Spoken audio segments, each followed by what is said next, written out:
Ça va bien? La photo là.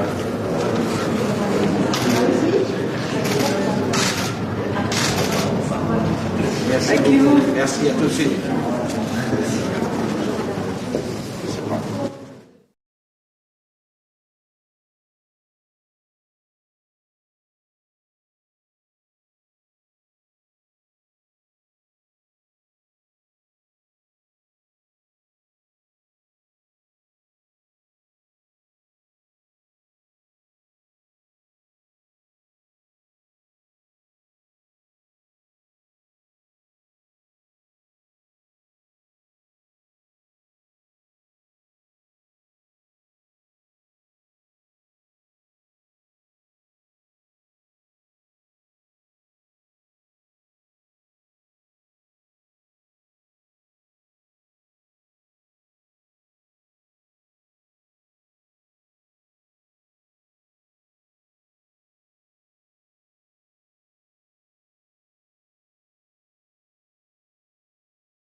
Non, je voulais vous dire qu'aujourd'hui, c'est une réunion des ministres du développement, que normalement, ça ne devrait pas traiter l'Ukraine, parce que l'Ukraine, c'est pas une affaire du développement.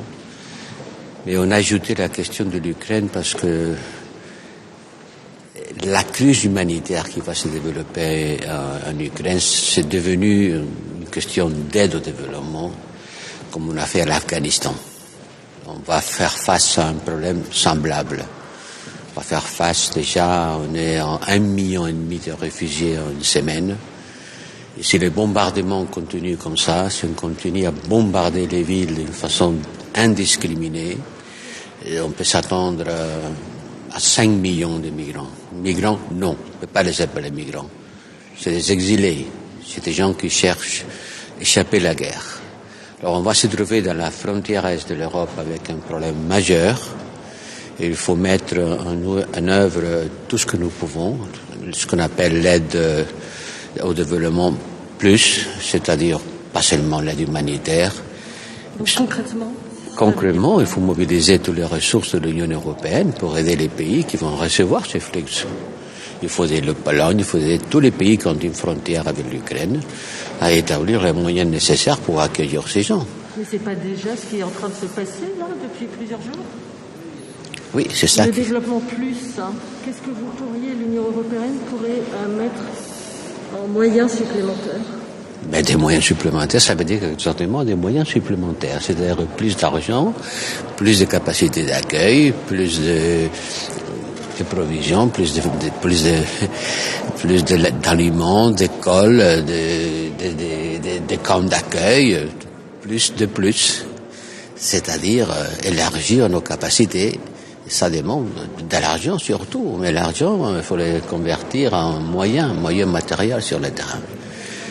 Et ensuite, le Conseil va s'occuper aussi de ce que nous appelons avec la France la dimension géopolitique de l'aide au développement. De plus en plus, il ne faut pas seulement donner des chèques, il faut voir quel est le destin final de ces ressources, comment la communauté internationale a réagi au vote aux Nations Unies, pourquoi certains pays avec qui nous avons des rapports très étroits et avec qui on aide beaucoup, n'ont pas suivi les votes qu'on a demandés pour condamner la Russie.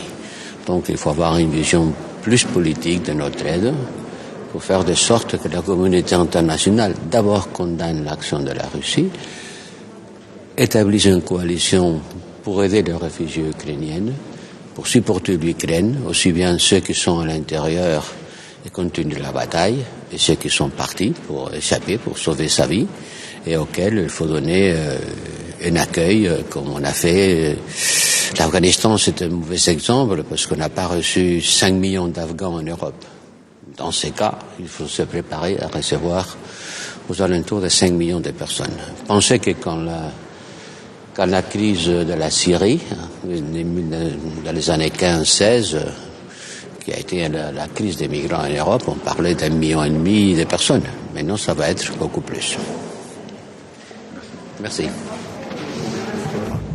Bonjour, good morning. I'm Werner Hoyer, the President of the European Investment Bank, la BEI. We've come together here for the Development Ministers' Council, but I'm pretty sure that we have one overriding issue today, that's Ukraine and the disaster that we could observe there. And we all need to show what we can do in order to help the people there. Thank you very much. Je suis ministre de la coopération luxembourgeois. Nous nous réunissons aujourd'hui à Montpellier dans le contexte dramatique et catastrophique de la guerre en Ukraine. Donc il est normal que nous parlions d'abord de notre action concertée en matière humanitaire, la réponse que nous apportons à cette crise et à cette situation terrible pour la population ukrainienne. C'est aussi l'occasion évidemment de rappeler notre pleine solidarité avec le peuple ukrainien pendant cette épreuve terrible. Nous allons ensuite parler de ce que tout cela signifie pour le positionnement de l'Union européenne de manière géopolitique dans les pays en voie de développement. Je pense que là aussi, on est dans un moment de vérité.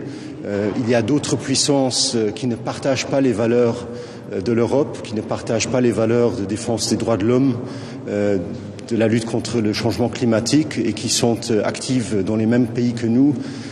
Et c'est sans doute le moment de réaffirmer clairement et de porter haut les valeurs qui sont les valeurs européennes.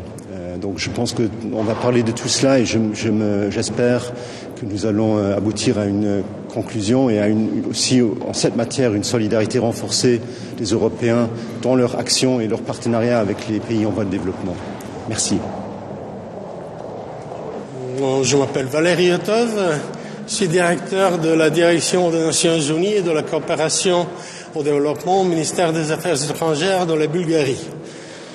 Et je suis très content de l'hospitalité de la ville de Montpellier, du ministère des Affaires étrangères de la France.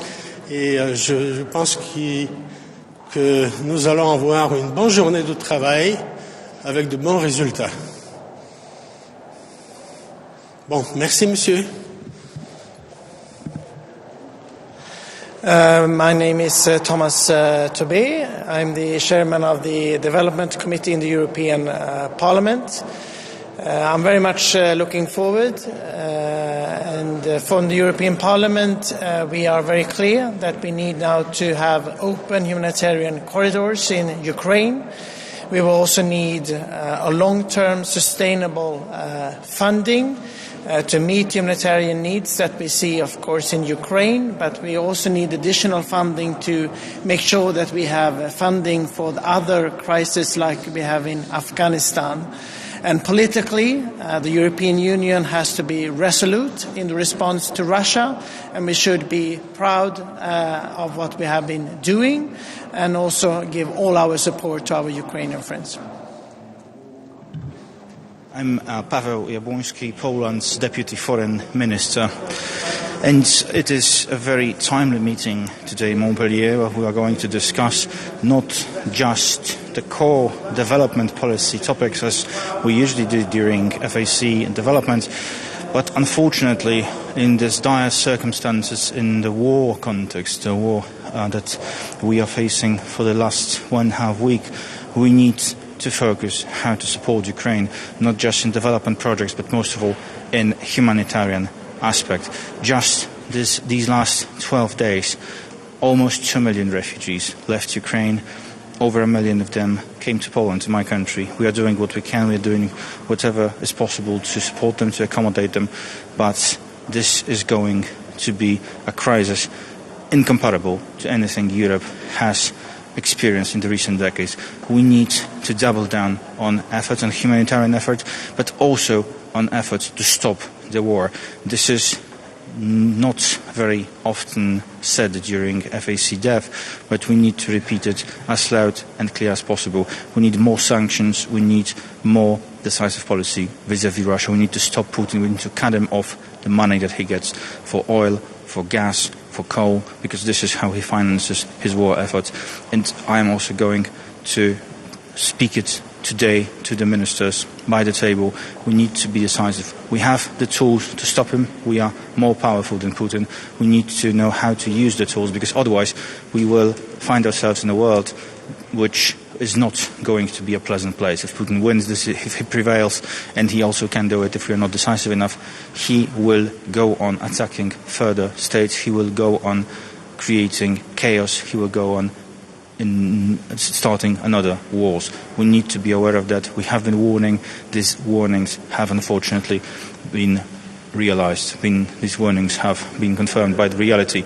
So even more now, we need to act. We need to be decisive. We need to be united as European Union. And we also need to support the member states that are on the front line, not just Poland, my country, but also Slovakia, Romania, Hungary, and also our partners like Moldova, countries that are taking the effort, accepting refugees, accepting huge numbers, and bearing huge costs of integrating the refugees into their societies, because these costs are going to be in billions. These are going to be costs comparable to what we had to spend during the COVID pandemic. This is a crisis that's comparable only to that. Thank you. Jeszcze kilka słów w języku polskim.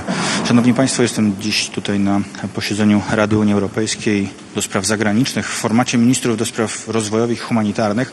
Zwykle na tych posiedzeniach rozmawiamy o sprawach dotyczących długofalowych projektów rozwojowych, ale dziś jesteśmy w sytuacji szczególnej. Jesteśmy w sytuacji, w której mamy do czynienia z wojną, która wywołała największy w Europie kryzys humanitarny. Tylko w ciągu ostatniego 1,5 tygodnia już prawie 2 miliony uchodźców opuściło Ukrainę, z tego ponad 1 milion trafiło do Polski. I doskonale zdajemy sobie sprawę z tego, że to się nie zakończy, jeżeli nie zatrzymamy tej wojny, jeżeli nie zrobimy wszystkiego, żeby zatrzymać Putina, żeby zatrzymać finansowanie jego wojennej machiny. Jesteśmy w stanie to zrobić. Ta Rada do Spraw Rozwojowych jest miejscem, gdzie rzadko tego typu sformułowania padają, ale ja dzisiaj będę o tym bardzo mocno mówił. Potrzebujemy jeszcze mocniejszych sankcji, jeszcze bardziej zdecydowanych działań. Musimy odciąć Putina od pieniędzy za ropę naftową, za gaz, za węgiel. To są źródła, którymi on finansuje wojnę. To są źródła, którymi on finansuje mordowanie ludzi. Nie możemy mu w tym pomagać. Musimy jak najszybciej go od tego odciąć. Będziemy oczywiście musieli także jako Europa ponieść tego koszty. Ale jeżeli nie zrobimy tego dzisiaj, to za kilka lat poniesiemy znacznie większe koszty, bo Putin się po prostu nie zatrzyma. Musimy sobie zdawać z tego sprawę. My w Polsce zdajemy sobie z tego sprawę doskonale. Od wielu lat ostrzegaliśmy, od wielu lat mówiliśmy, jak poważne jest zagrożenie. Mieliśmy rację, niestety mieliśmy rację. I mamy rację także teraz, kiedy mówimy, że konieczne są mocniejsze, bardziej zdecydowane sankcje. Ja dziś będę o tym rozmawiał z ministrami z innych krajów Unii Europejskiej. Przekonujemy do tego cały czas, bo to jest najważniejsze w tej chwili działanie, które Unia Europejska, które sojusznicy zachodni mogą podjąć. Druga bardzo istotna sprawa, o której będziemy dziś rozmawiali, to wsparcie humanitarne Ukrainy, pomoc bezpośrednio ofiarom konfliktu, pomoc kierowana na terytorium Ukrainy. Polska robi tutaj ogromnie dużo. dzięki wspólnemu wysiłkowi wszystkich ludzi, którzy się w to zaangażowali, osób prywatnych, samorządów, organizacji społecznych i także pieniędzy rządowych, ta cała koordynacja, którą organizujemy, jesteśmy wdzięczni każdemu, kto się do tego przyłącza. Dziennie ponad 100 tirów z pomocą z Polski trafia na Ukrainę.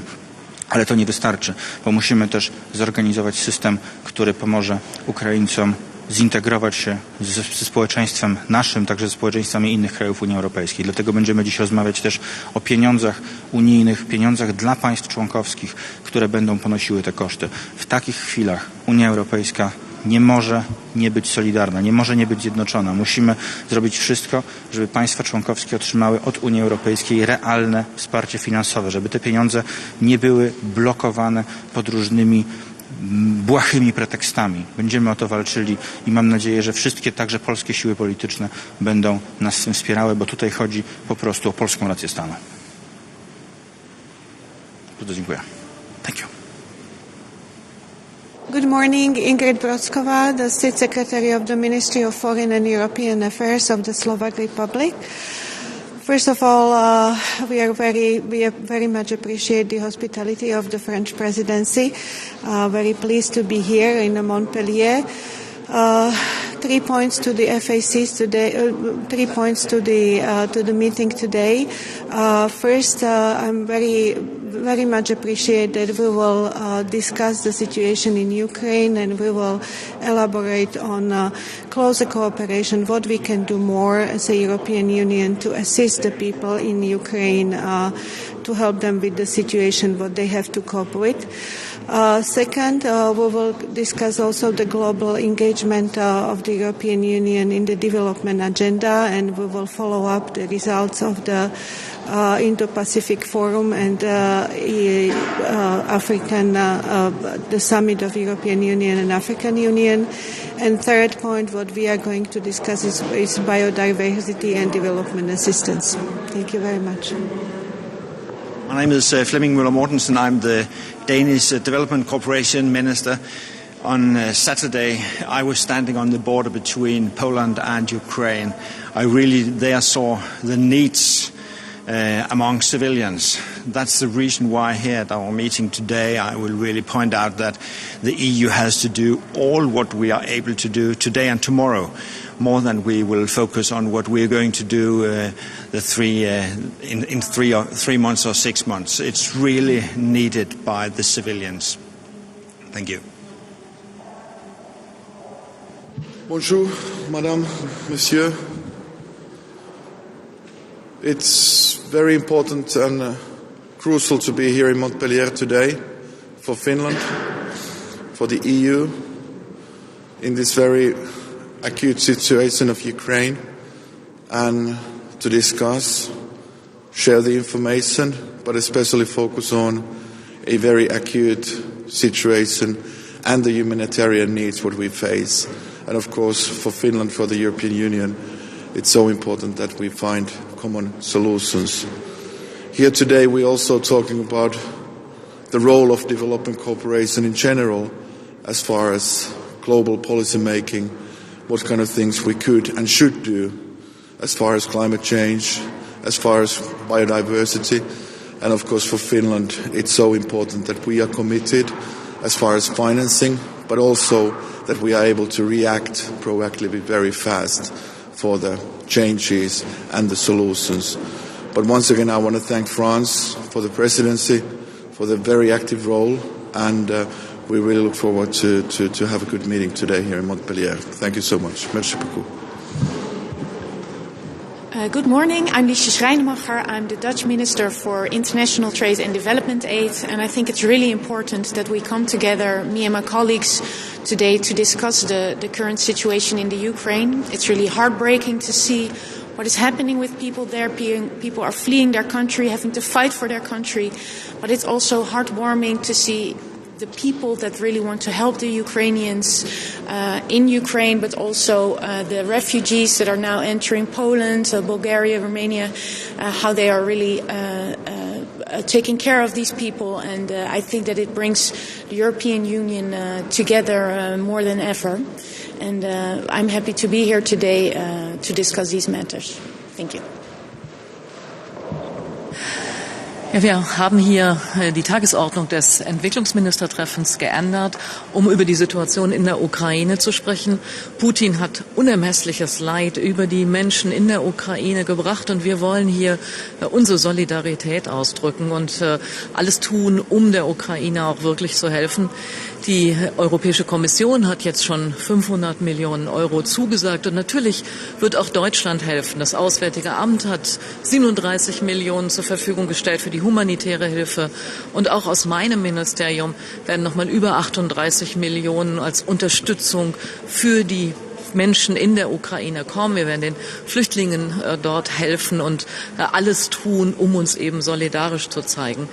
Wir werden hier auch über die langfristigen Folgen sprechen, weil Russland, die Ukraine, dort kommt sehr viel Weizen her. Und das ist auch zum Beispiel für Afrika sehr, sehr wichtig.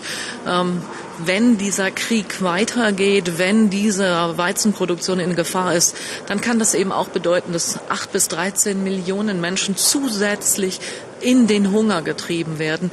Das sind alles Dinge, wo wir jetzt noch versuchen, gegenzusteuern und hier mit diesem Treffen auch Maßnahmen zu diskutieren. Vielen Dank. Good morning. Feels important to be here. Development Cooperations Minister from EU. We are here to show our support and stand with Ukraine and also talk about the difficult humanitarian situation in Ukraine and how we can work together as EU members to assist Ukraine in the humanitarian response, but also be very clear on that Russia and all parties need to respect international humanitarian law and be able to form corridors so the life-saving help can get through to the Ukrainians. I look forward to this meeting. It's an important one in these times when we have war in Europe again. Thank you.